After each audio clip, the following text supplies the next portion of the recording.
Here's the 1991 Mercury Grand Marquis. I got all the paperwork for the Grand Marquis now, and I got its insurance card, so just have to go downtown to the courthouse to get the title for it and the plates, and it'll be able to be driven out on the road.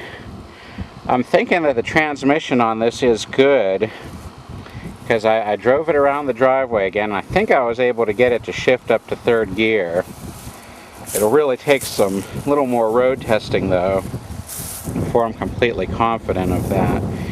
But seeing as how it had the extra transmission oil cooler from the factory and the throttle valve rod was still intact, I think it's probably okay. Here's some throttle valve kits I got from a place called Late Model Restoration. And this was designed for Mustangs. It seems like Mustangs are the one thing that there's a large parts market for, because they're just so popular. But this seems to work just fine on any AOD. It worked good on the Grand Marquis.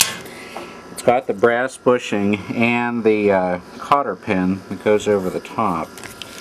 So I got two of these.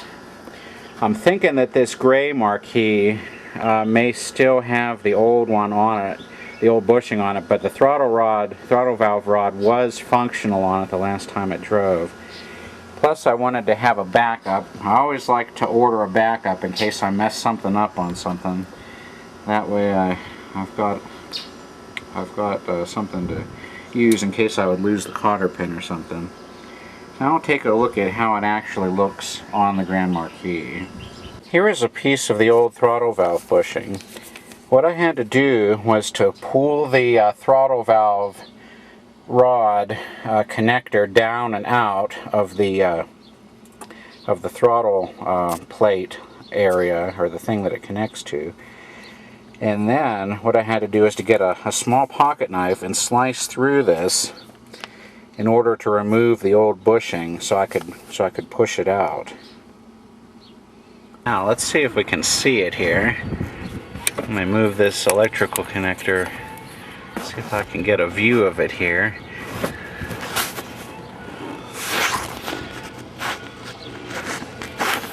Yeah, it's kind of hard to see it. Let's see if we can look down in there and see it. Here's a better view of it. I'm holding the throttle valve, or the throttle plate, open with my fingers, but it goes down underneath.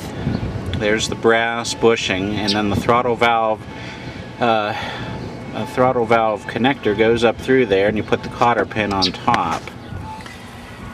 I think that this car was in good shape to begin with because the throttle valve cable was still attached when I got it, but of course you know that that's a weak point in these cars, just like my poor maroon one where that just fell apart. So before I did anything with it, I wanted to make sure that the throttle valve bushing was replaced. I was able to charge up its original battery, and it seemed to charge up good.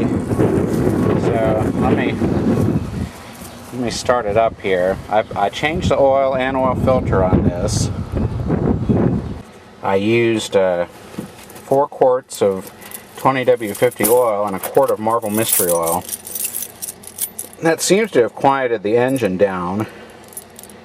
Let me get the right key here. But the starter on this sounds weird. Just listen to the starter on this. I've never had any Ford product with a starter that sounded like this.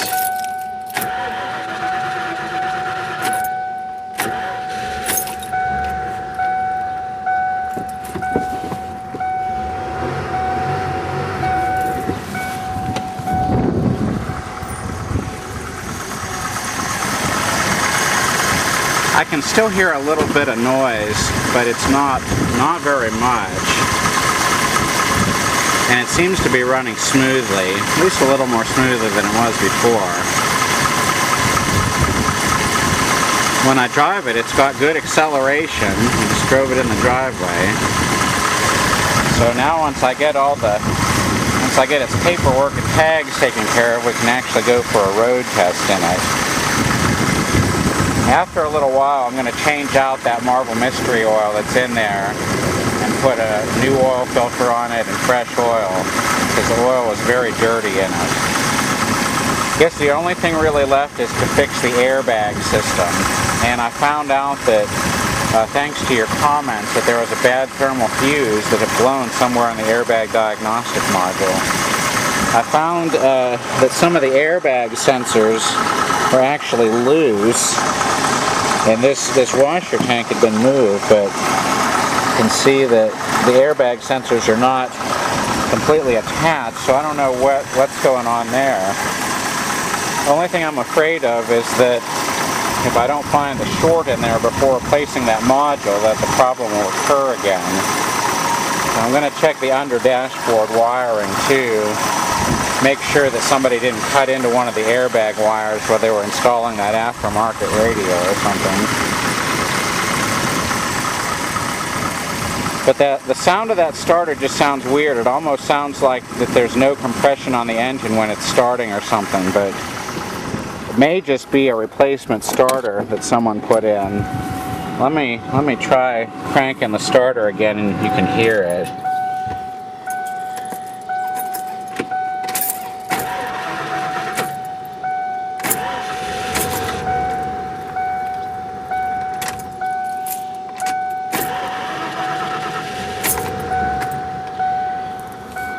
And the other weird thing is that it takes several seconds to start. Every other fuel injected Ford product I've had has started within like a second of turning the key. So it may be dirty injectors or I don't know what. But I think that this car will probably turn out pretty decent. So the next thing to do is just to get the tags on it, and I'll try and take this aftermarket stereo off of here to see if I can see any of the wiring, if any of the wiring to the diagnostic module was messed up when this was put in.